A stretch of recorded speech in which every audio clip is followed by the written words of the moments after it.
largest league in the state of Colorado. Thank you so much. By the way, the League of Women Voters is not just for women. We are a nonpartisan, nonprofit organization with a simple mission: empowering voters and defending democracy. We've been doing it for over 100 years. We fought for increase for voter access to the polls, including expanding early voting and automatic online voter registration. We valiantly work towards protecting voter rights and free and fair, accessible elections. Thank you. So I'm here to say, hands off our ballots. The League of Women Voters is proud to stand with all of you to join in our demanding our current administration keep their hands off many things. Like you, we have a long list, but our key message is hands off our ballots. In Colorado, our voting systems are among the safest and most secure in the United States. Yes, Colorado! We rank among the top states for voter turnout. As voters, we are well empowered. There are no voter registration deadlines. Our citizens can even register to vote on election day and cast their ballot that same day. We can be automatically registered to vote when we apply or renew our Colorado driver's license. Young people who are 16 can pre-register to vote, meaning they're ready to vote as soon as they are eligible and less likely to miss a voting opportunity. Most people who are accused or convicted of a crime retain their right to vote in Colorado. What's more, our state legislatures are currently on the cusp of passing the Colorado Voting Rights Act. That act will protect our citizens' access to the ballot despite the ongoing erosion of voting rights and protections at the federal level. But today, our fair and robust, accessible, and secure election system is under attack by the 1-2 punch of an overreaching executive order, a deceptive bill introduced into Congress. We will not stand for it. We have a simple message for President and Congress: hands off our ballots! Hands off our ballots! Thank you.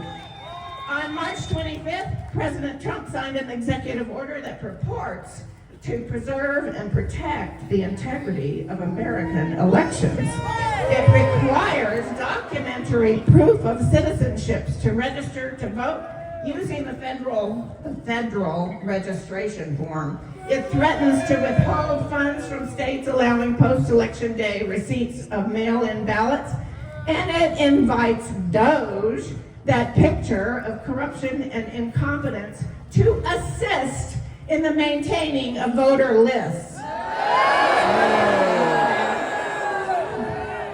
We know a wolf in sheep's clothing when we see one. We know that this executive order isn't about election integrity. Our Secretary of State, Jenna Griswold, said the order would effectively be a poll tax. Our Colorado election officials call it unlawful. The League agrees. The League of Women Voters, not just for women, knows that all executive orders really, all this does really is threaten our freedom to vote and trample the state's constitutional authority to run their own elections. So we're taking action. The League has filed a suit to challenge the executive order, arguing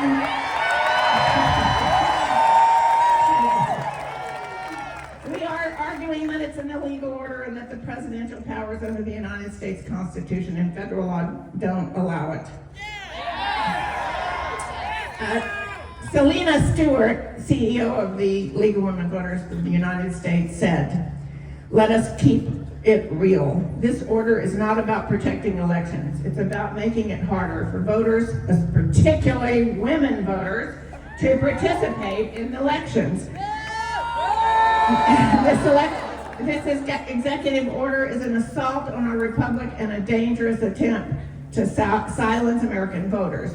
The president continues to overstep his authority and brazenly disregards settled law in this country, To be very clear, the League of Women Voters is prepared to fight back and defend our democracy.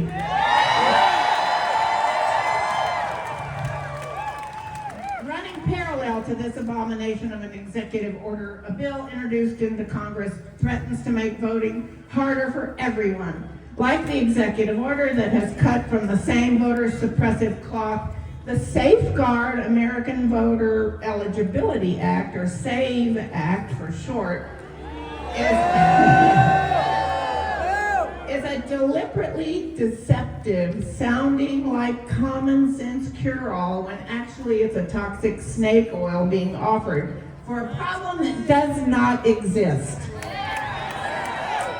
If this bill becomes law, every single American citizen would have to show very specific documents, like a passport or original birth certificate, in person when registering to vote and anytime they need to update their voter registration. This will be significantly harder or even outright impossible for millions of eligible voters to register or re-register to vote and have your voices heard.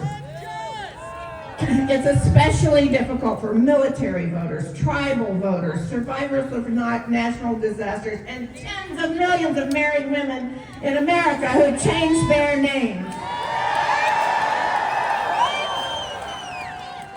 Do you have a passport? Do you know where your original birth certificate is? Did you recently lose all your important papers in a fire or natural disaster?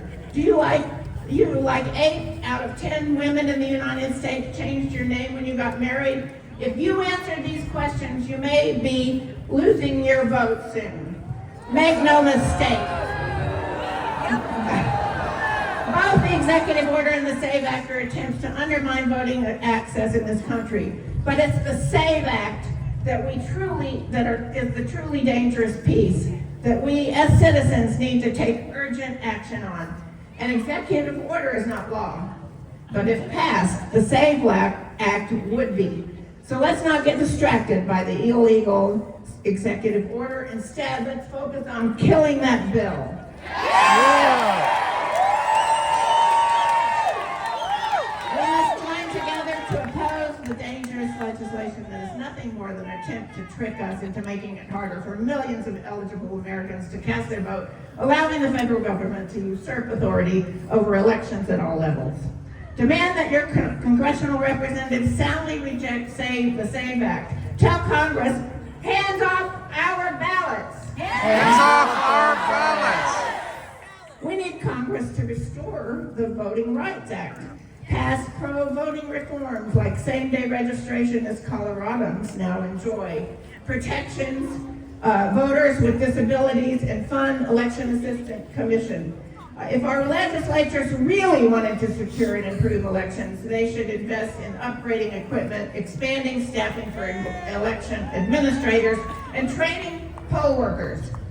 All right, so, I'm almost done. All right. Demand that your congressional representatives soundly reject the SAVE Act. Tell Congress, hands off our ballots. Hands off our ballots. Thank you so much for your time and attention. You guys are beautiful.